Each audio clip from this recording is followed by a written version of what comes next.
Hi again. In a History of Christianity, we're on page 375, chapter 14, which is really a retrospect and prospect as he heads into chapter 15, talking about the deep Middle Ages. He's talking about the losses and gains of the period between 500 and 950 here.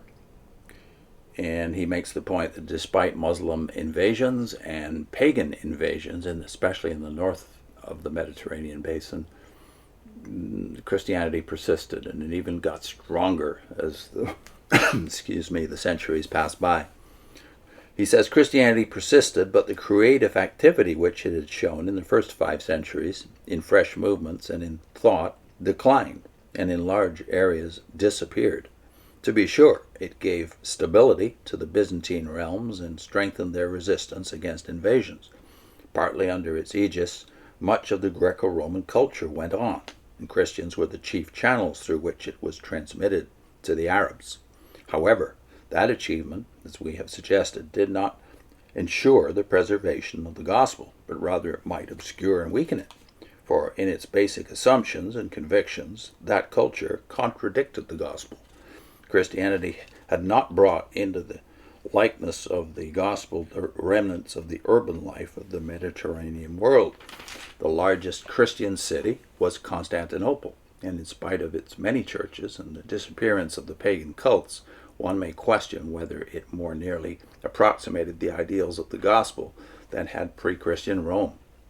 Christian Rome of the year 950, although it was the religious capital of Western Europe, and was kept alive by its churches and the pilgrims who flocked to them, was very much smaller than the burgeoning metropolis of the early emperors, and probably was as iniquitous, even if not in all the same ways. Nor, although it was theoretically dominant in them, did Christianity bring to its high standards rural Asia Minor and Greece, or the predominantly agricultural Western Europe of these dark centuries. Indeed, in chronic wars with their accompaniment of cruelty, callousness, robbery, sexual laxity, and the glorification of brute force, the Western Europe of the middle of the 10th century may have been further from the standards of the gospel than was the same area 500 years earlier. In its numerical strength, Christianity was not nearly as important in the year 950 as it had been in the year 500, and the states which professed allegiance to it did not loom as large in the total world scene in the middle of the 10th century as they had at the close of the 5th. Where then was the exceeding greatness of the power? The vessels were still palpably earthen. Had they proved too much so for the power? Was the weakness of God, as seen on the cross, actually stronger than men, as Paul had declared? Or had the sin of man proved too much for it? We must frankly recognize the plain historical facts, which we have summarized in the preceding paragraphs, and the equally certain fact that Christianity has never regained much or most of the territory which it lost to Islam. We may not be able to discern the full answer to the questions which the story raises. However, we must note that Christianity had won to a professed allegiance the earlier invaders from the north, who had settled within what had been the boundaries of the Roman Empire, and was even moving beyond the former Roman lines into fresh territories. We must recall the fashion in which many Christians protested against the non-Christian conduct of their fellows in both East and West, and the forms of instruction and discipline which the Church in the West adopted to bring into partial conformity to its standards the rude barbarians of that region. We must remember that in much of the West, in some of the darkest days, the Church had endeavored, not always unsuccessfully, to protect the weak, and had preserved and furthered education and orderly living.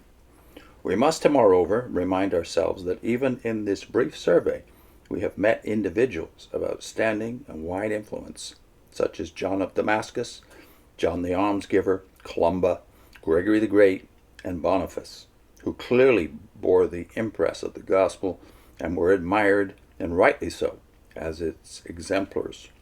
For everyone whose memory our scanty records have preserved, presumably there were many thousands, also exemplars of Christian life and faith, of whom no trace survives. In them, The kingdom of God was present, and they were both light and salt. Through them the faith was spread and nourished. Always there continued to be darkness and decay, but it had not been for them the darkness. Had it not been for them, the darkness would have been more intense and the decay more noisome. We must also call attention to the fact that although, to a large degree, the kind of power seen in governments and in institutions, including even those of the church, was in contrast with that seen in the incarnation, the cross, and the resurrection, some governments proved less of an obstacle to the gospel than did others. The Sassanid and the Arab states, for example, the one dominated by Zoroastrianism and the other by Islam, made the course of Christianity very difficult. The Christian Roman emperors were both an aid and an hindrance. The order which they gave and their protection to the church were of assistance, but their efforts at the control of the church often compromised the gospel, and their friendship encouraged in the church a kind of power which was the opposite of that seen in the gospel. Much depended on the character of the monarch. Those who, like Alfred the Great, were earnestly endeavoring to rule as Christians were of more help than those who were not. The great Carolingians, by their patronage, in spite of their use of armed force, facilitated and spread the spread of Christianity and the reform of the church by deeply Christian churchmen. Moreover, as we have hinted already, even in the darkest hours, in the end of the 9th and the beginning of the 10th century, a fresh resurgence of vitality was evident in Christianity. It was fairly obvious in Byzantine realms, but was also present in Western Europe. In the next 4 centuries, it was to carry Christianity over a larger proportion of the earth's surface than until then had been true of it, or any other one religion.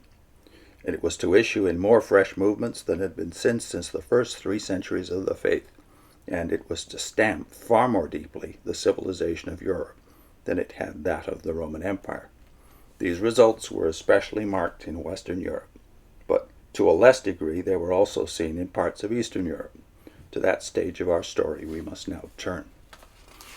So next time he's taking up a new section in the book, really, 4 centuries of resurgence and advance, that is from AD 950 to the beginnings of the Renaissance and the age of Wycliffe around 1350.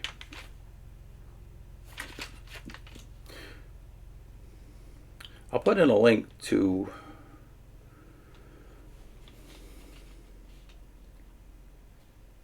four videos we did on the wheat and weeds parable. Well, it's not just on the one parable, though. That's the second of the 7, right, in Matthew 13. The 4 videos are spread between the 2 parables, the sower being the most important and the wheat and the weeds the necessary follow-up, which I think are prophetic. I'm not alone in this. I think that those 2 parables are a prophetic picture of the history of the Church of Jesus Christ on earth, or as Christ puts it in the parables themselves, to what shall I compare the kingdom of heaven? So the first of those 4 videos I'll put on your screen, and also a link to the playlist of which they form, I think, the first 4 videos in the playlist. Why Jehovah's Witnesses JW.org will fall and the church will stand. See you next time.